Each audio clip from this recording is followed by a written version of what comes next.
মুসলমান করে ছেলে মেয়েরা, আব্বারা, তরুণেরা ওমর আবু সাইদকে ডেকে পাঠালেন, যাও আবু সাইদকে ডেকে নিয়ে এসো। মুসলমান করে ছেলে মেয়েরা, আব্বারা, তরুণেরা, এই দেখুন মানুষের আগা আল্লাহ নবী সাহাবী হযরতে আবু সাঈদ রাদিয়াল্লাহু তাআলা আনহু হযরতে ওমরকে বলতে লাগে, ভাই ওমর রে, আমি ইচ্ছা করে কোনো অন্যায় করিনি, যদি অনিচ্ছায় হয়ে যায় আল্লাহ মাফ করেন। এক নাম্বার কারণ, তুমি সন্ধ্যায় এরকম ভাবে প্রতিদিন কেন রাজ দরবারে লেট করে আসো?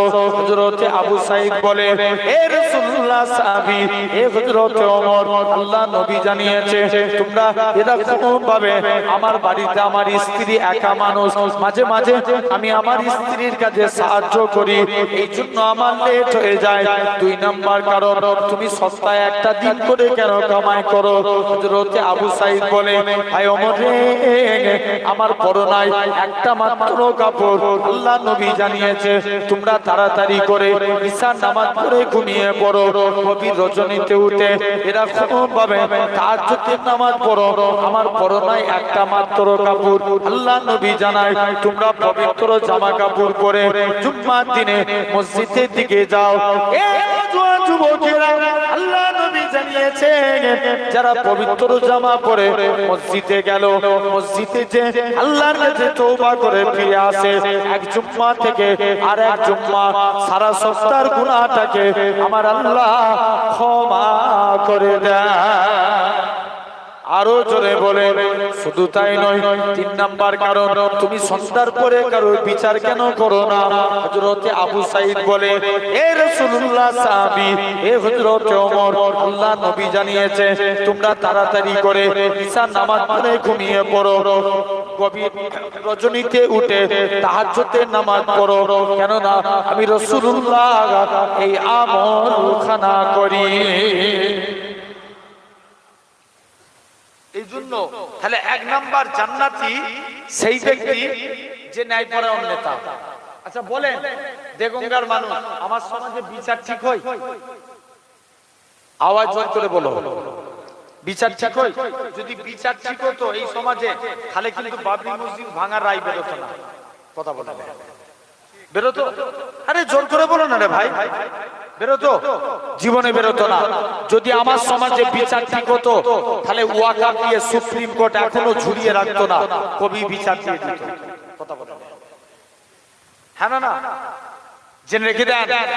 দুই নাম্বার, অধিক সন্তান প্রসবকারিনী মা বাপ। এখন সন্তানের হার কমে গেছে না? অনেক কমে গেছে। আগেকার যুগে বাপ দাদা ছেলে পুলে হতো 12টা, 10টা, 15টা, 20টাও হয়েছে। জেনে রেখে দেন ভাইরা, আব্বারা, তরুণেরা, লক্ষ্য এরকম ভাবে দেখেন, তাহলে সন্তান অনেক বেশি হতো। তারপরের জেনারেশন 6টা 7টা, তারপরে 4টে 5টা, এখন এসে দাঁড়িয়েছে 2টো 1টা। ভুল বললাম? বাস্তব দেখেন, এটা আমার বাবার নবীর হাদিসের কথা বলছি। নবী বলছে আমার উম্মতের সংখ্যা যে যত বেশি বাড়াবে, কিয়ামতের দিন আমি নবী তার জন্য আল্লাহর কাছে গর্ব প্রকাশ করব, কারণ সমস্ত নবীর থেকে আমি নবী, আমার উম্মতের সংখ্যা বেশি। জোরে বলো। 3 নাম্বার, ফি সাবিলিল্লাহ, যারা আল্লাহর পথে জিহাদ করে,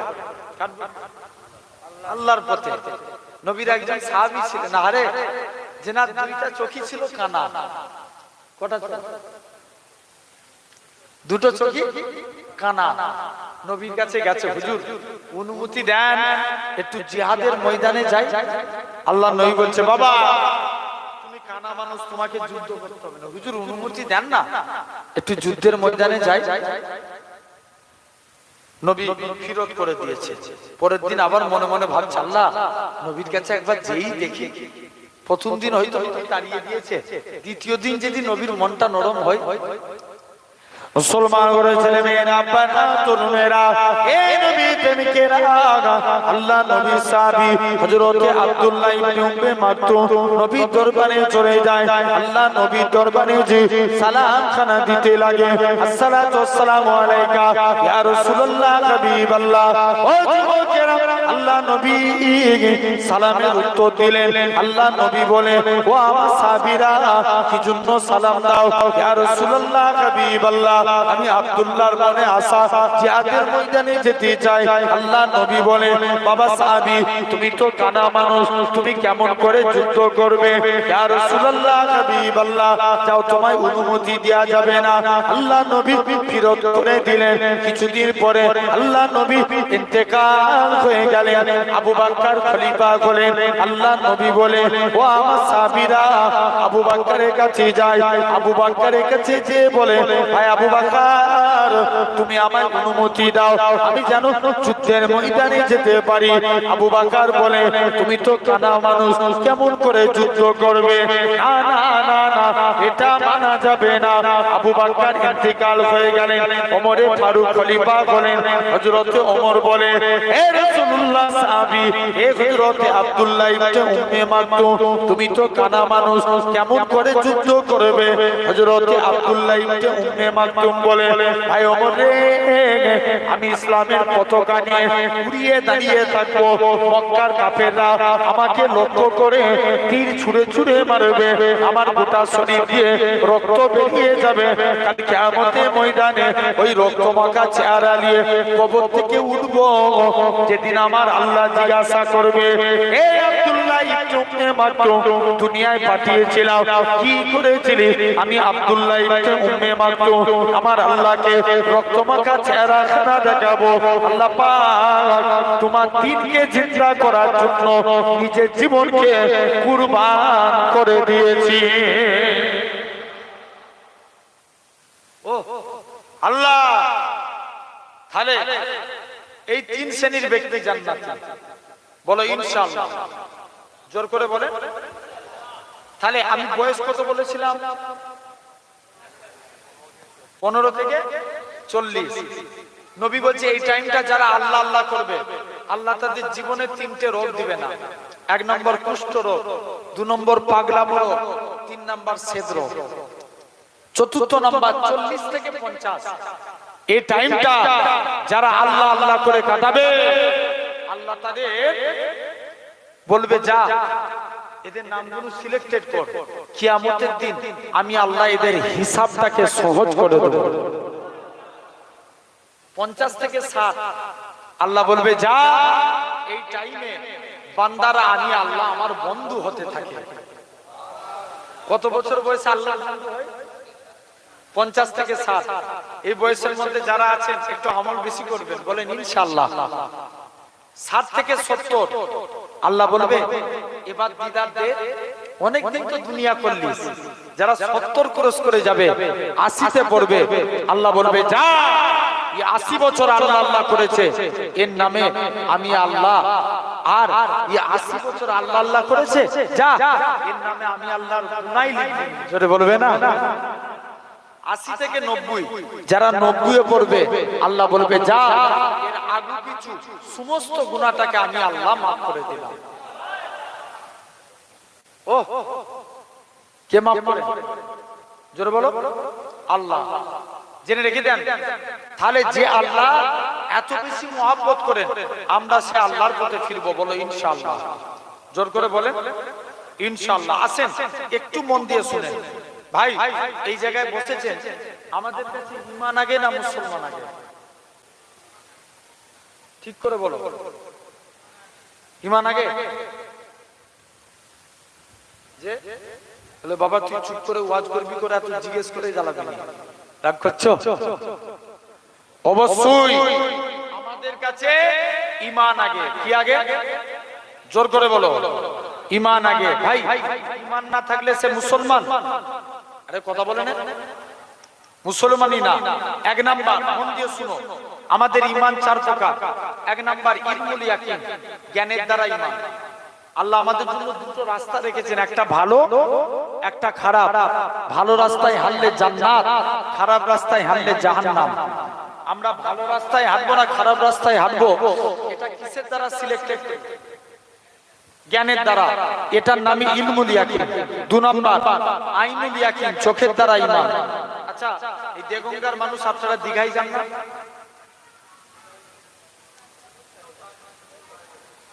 যাই না? যাই না? যাই। অনেকে দীঘায় গেছেন, দেখবেন ভাই, কারণ আমি জানি, যদি বলেন মাঝে মাঝে সেই কলাঘাটে চা খেতে দাঁড়ায়, পূর্ব মেদিনীপুরে যখন জলসা থাকে চা খেতে এসে দাঁড়ায়, অনেকে বলে দেখে, মুসা ভাইজান ভালো আছেন? হ্যাঁ ভালো। কোথায় যাবে এত রাত্রে? বলছে ভাইজান দীঘায় যাচ্ছি। পারি দেগঙ্গা। কে বলছে ভাঙো। চিনে রেখে দেন। আমি দীঘায় যা কিন্তু নিষেধ করছি না বা হারামও বলছি না, দীঘায় যান। এখন 70% মুসলমান দীঘায় যায়। দেখবেন দীঘার জমিনে এখন একটা বিরাট বড় মন্দির হয়েছে না? কথা বলে জোর করে বলো না রে ভাই। হচ্ছে না? হয়নি? হয়ে গেছে কমপ্লিট। 1600 কোটি টাকা খরচা করে, শুনছো না? মন্দির তৈরি হয়েছে দীঘার জমিনে। কিন্তু বলেন সরকার তো সবাই, আরে কথা বলেন কেন? কিন্তু ওখানে যদি 1600 কোটি টাকা খরচা করে মন্দির হয়, 50 লাখ টাকা খরচা করে মসজিদ বানানোর দরকার আছে না? জোর করে বলেন আছে না? যদি ওই দীঘার জমিনে মসজিদ না হয়, আগামী দিনে তাদের ছেলেরা বলবে দীঘা আমাদের, এই দেখো মন্দির। কথা বলেন। সব কথা মাইকে বলা যায় না। ভুল বলছি না ঠিক বলছি? বলবে না? জেনে রেখে দেন। কিন্তু আমরা যদি দিকে দিকে এই আন্দোলন তুলতে পারি, দিকে দিকে পশ্চিম বাংলার মানুষ যদি আওয়াজ তুলতে পারি, ইনশাআল্লাহ ঠিক।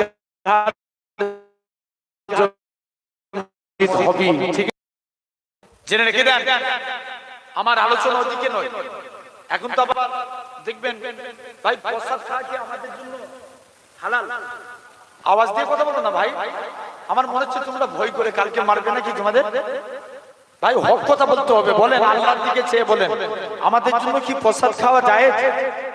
জায়েজ না। এখন দীঘায় যাওয়া মুশকিল, হোটেলে প্রসাদ পাঠিয়ে দিচ্ছে।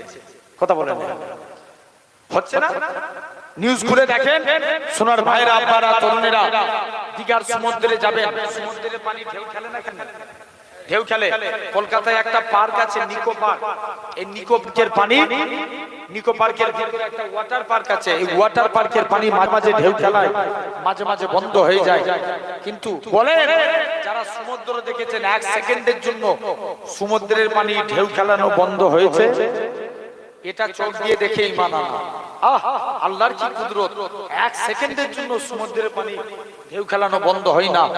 হাওড়া ব্রিজ ঝুলানো সেতু, তবুই তো হাওড়া ব্রিজের দুধারে দুটো পিলার আছে। কিন্তু আমার আল্লাহ আসমানকে বিনা খুঁটির দ্বারাই দাঁড় কাটিয়ে রেখেছে। জোরে বলে। 3 নাম্বার গায়বুল ইয়াকিন, না দেখে মানাম না। আমরা আল্লাহ মানি, দেখে না। জোরে না দেখে। 4 নাম্বার বাসুল ইয়াকিন, ঠেলাই করলে আল্লাহকে ডাকা। কিসে বললে? ঠেলাই। বাস্তব কথা বলছি ভাই। এই ঈমান 4 প্রকার। অনেক মানুষ আছে এমনি টাইমে আল্লাহকে ডাকে না, যখন বিপদে পড়ে তখন আল্লাহকে ডাকে। আছে না? তাহলে ঈমান 4 প্রকার। এরপরে আছে মুসলমান। মুসলমান আবার 2 প্রকার, একটা মুসলমান, একটা ঈমানদার মুসলমান। আমরা কোন দলটাই থাকতে চাই? ঈমানদার মুসলমান কারা কারা হতে চান হাত তুলে দেখান। ছেড়ে তাকবীর মারেন। ওর গলার কণ্ঠ হেভি আছে, হাত তুলে রাখবে তো, নামাতে বলছি। তাকবীর মারো। আর একটা, সে গত বছরে জুনাইদ ভাই, আমি তাকবীর শিখে গিয়েছিলাম না? নারে মুস্তাফা বলেন, মারহাবা মারহাবা বলো তুমি। মারহাবা মারহাবা জোরে, নারে মুস্তাফা।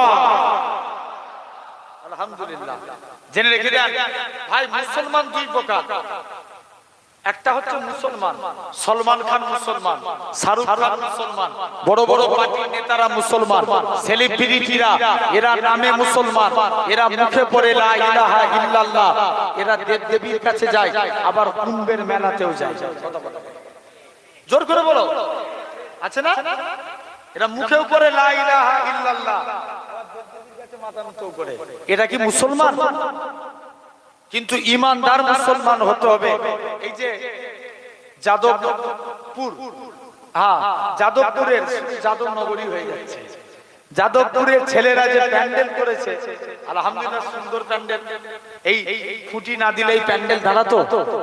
এই জোরে বলো না, জীবনে দাঁড়াতো না। জানবেন ইসলামের 5টা খুঁটি, কলেমা, নামাজ, রোজা, হজ, যাকাত। আসেন 1 নাম্বার কলেমা। এখন বড় আফসোসের বিষয়, দিকে দিকে যেদিকে লক্ষ্য করে তাকাবে কলেমাকে মিটানোর চেষ্টা চলে। আজ তো এতগুলো আল্লাহর বান্দা বসে আছেন, জোরপূর্বক কলেমাকে মিটানোর চেষ্টা করছে। কেউ যদি আপনাদেরকে বলে কলেমা ছেড়ে দে, ছেড়ে দিবেন? আওয়াজটা বিড়ালের মতন হয়ে গেল না? সিংহের মতো আওয়াজ দিয়ে বলো।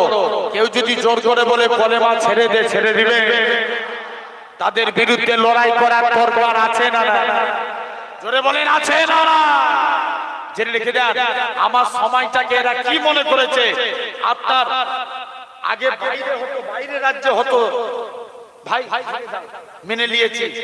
কিরকম ভাবে একটা শ্রেণীর একটা কমকে টার্গেট করে করে মারা হচ্ছে। গোপনে টেনে আমাদের ঘরে ছেলেরা যাচ্ছে, তাদেরকে দেখে ইংরেজি শিকার, তাদেরকে দেখে স্লেজিং করছে। হচ্ছে না? আরে কথা বলে না কেন? হচ্ছে তো। এরকম ভাবে কদিন আগে হাওড়া জেলায় একটা ছেলে, মিডিয়ায় আপনারা দেখেছেন, শুট করে টোটোওয়ালা বাসওয়ালাকে ধরে জয় শ্রীরাম বলাচ্ছে। এই শুনেছেন না?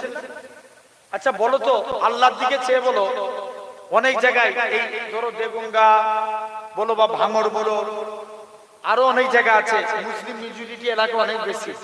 আচ্ছা এরা কি কোনো অন্য ধর্মের লোকেদেরকে জোর করে ধরে বলেছে আল্লাহু আকবার বল? এটার নাম ইসলাম, বুঝছেন না?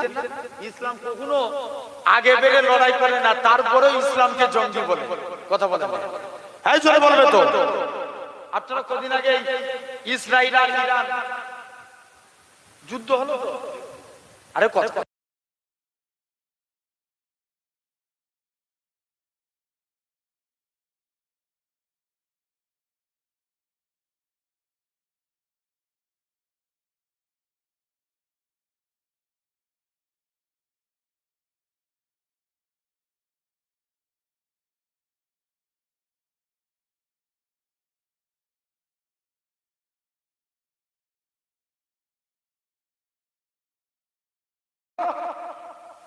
জেনে রেখে দাও আমার ভাইরা, আপনারা তরুণেরা,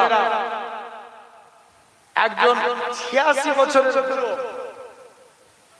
আপনার জেনে রেখে দেন, এই খামিনি ইসরায়েলের মতো সুপার পাওয়ারকে জিরো বানিয়ে দিয়েছে। দাদাগিরি, ঠিক না ভুল? কথা বলে কিন্তু এর কারণ আছে। এই যে এই জলসাটা মহরমের জলসা তো, আমি আপনাদেরকে একটু করে বলবো, আপনারা পুরো ডিটেলসে বুঝে নেবেন এই মুসলমান আজ কেন নির্যাতিত।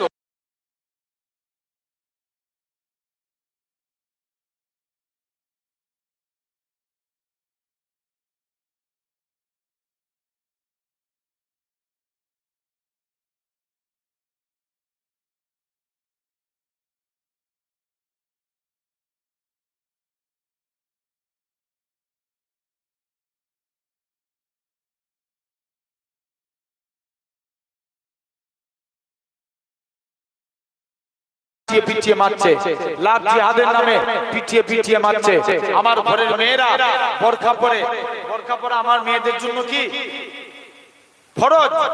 বোরকা পরে এরা রাস্তাঘাটে টিউশন, স্কুল, কলেজে গেলে ইফতেজিং এর শিকার হয়। বাইরে রাজ্যে মুয়াজ্জিন আজান দিলে জরিমানা ফেলা হয়। এরা চায় ইসলাম নিতে যায়।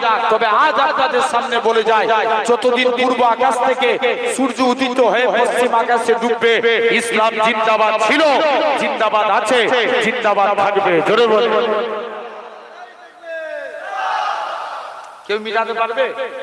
জোরে বলো না, পারবে না। জেনে রেখে দেন। এখন আবার শোনা যাচ্ছে খাজা হুজুরের মাজারও ভেঙে দিবে, সব জায়গায় শিবলিঙ্গ দেখা যাচ্ছে, মিডিয়ায় দেখেছো না? আরে কথা বলবো, কোন খাজা গানিবে নওয়াজ বাদশাহ আলমগীর তিনি একদিন কুরআন পড়ছে, কুরআন পড়তে পড়তে একটা আয়াত পড়ছে, আলা ইন্না আউলিয়াল্লাহি লা ইয়ামুত, আল্লাহর ওলি বান্দা যারা এরা মরে না, মরেও এরা জিন্দা। বলছে চলো আজকে দিল্লির জমিনে প্রতিটা কবরস্থানে যাব, যে সালাম দেব যদি উত্তর পাই জানবো আল্লাহর ওলি, নচেত আল্লাহর ওলি নয়। পিছনটাই না দাঁড়িয়ে থেকে এই দিকটায় ঘুরে এসে এখানটাই বসো, শুনছো না? কমিটি ছেলে তো কি হয়েছে না, এরা কত বড় কষ্ট। চলো চলো,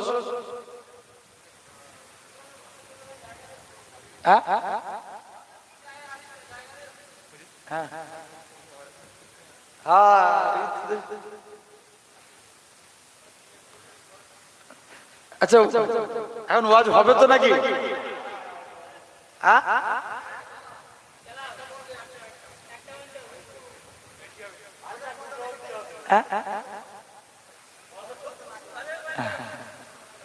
একবার দরুদ শরীফ আল্লাহুম্মা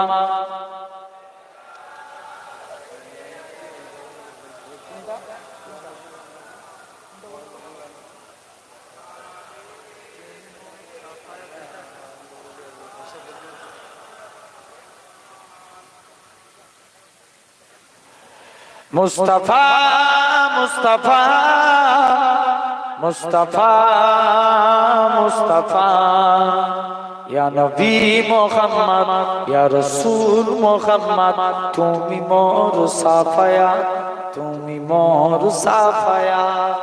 জোরে বলো না ভাই। আরেকটা নতুন সিস্টেম শিখাচ্ছি, যারা আমরা নবীর আশাই না নাত বলবো, যখনই সুবহানাল্লাহ হবে হাত উঠিয়ে সুবহানাল্লাহ। রাজি আছো না? দেখি রেডি, সুবহানাল্লাহ, আরো জোরে সুবহানাল্লাহ।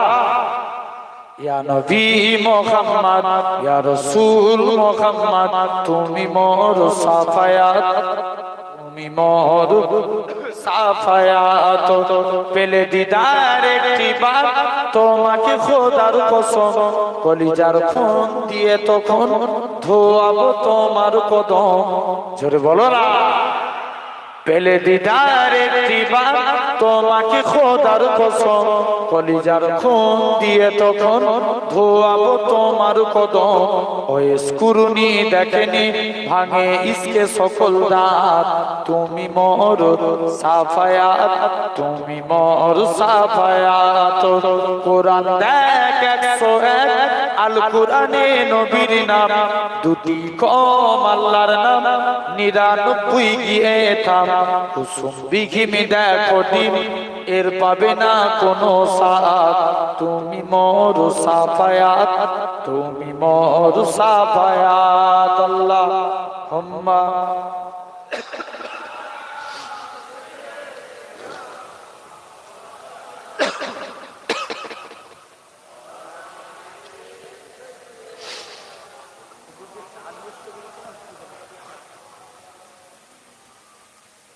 আমার ভাইরা আব্বারা আছেন, তাহলে লক্ষ্য করে দেখেন এই খাজা বাদশাহ আলমগীর তিনি কুরআন পড়ছেন আর দেখছেন, এরকম কুরআন পড়তে পড়তে বাদশাহ আলমগীর তিনি কি করছে, বলছে চলো দিল্লি জমিনে প্রতিটা কবরস্থানে চলে গেল।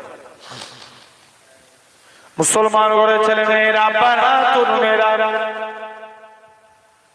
হে দেখুঙ্গা মানুষের আগা বাদশাহ আলমগীর এরা খুব ভাবে প্রথম একটা কবরস্থানে গেলেন, প্রথমবার সালাম দেয়, আসসালামু আলাইকুম ইয়া আলাল কবর, কবর থেকে কোনো আওয়াজ আসে না। দ্বিতীয়বার সালাম দেয়, আসসালামু আলাইকুম ইয়া আলাল কবর, তৃতীয়বারও কোনো আওয়াজ আসে না। বাদশাহ আলমগীর বলে, হে আমার সৈন্যরা রেডি হয়ে যাও, আমি আরেকবার সালাম দেব। তৃতীয়বার সালাম দিলেন, আসসালামু আলাইকুম ইয়া আলাল কবর, তৃতীয়বারও সালাম দেয়, কোনো আওয়াজ আসে না। বাদশাহ আলমগীর বলে, হে আমার সৈন্যরা কবরটাকে ভেঙে দাও, এটা কোনো আল্লাহ পাকের ওলি বান্দার কবর হতে পারে না। ও যুবকেরা যুবকেরা এরা খুব ভাবে কবর ভাঙতে ভাঙতে 104টি কবর ভাঙা হয়ে গেল। অবশেষে দিল্লি জমিনে খাজা গরিবে নামাজি কবরে দিকে চলে গেলেন। প্রথমবার সালাম দেয়, আসসালামু আলাইকুম ইয়া ওলি আল্লাহ। খাজা হুজুরের কবর থেকে কোনো আওয়াজ আসে না। দ্বিতীয়বার সালাম দেয়, আসসালামু আলাইকুম ইয়া ওলি আল্লাহ। দ্বিতীয়বারও কোনো আওয়াজ আসে না। তৃতীয়বার সালাম দেয়, সঙ্গে সঙ্গে খাজা হুজুরের কবর থেকে ওয়া আলাইকুমুস সালামের আওয়াজ খানা ভেসে উঠেছে। খাজা গরিবে নামাজ বলে, এ বাবা সালমগীর, আল্লাহ তো সোনার মতন পার দিয়েছে, চোখে দেখার মতো পার দেয় না। কেননা তুমি আমায় যখন প্রথমবার সালাম দিলে আমি খাজা গরিবে নামাজ রুহানি হালতে মদিনা শরীফে ছিলাম। যখন তুমি আমায় দ্বিতীয়বার সালাম দিলে আমি খাজা গরিবে নামাজ মদিনা থেকে আজমিরের দিকে আসলাম। যখন তুমি আমায় তৃতীয়বার সালাম দিলে আমি খাজা গরিবে নামাজ আজমিরের জমিনে এসে সালামের জবাব দিয়ে দিলাম। ও সেই খাজা গরিব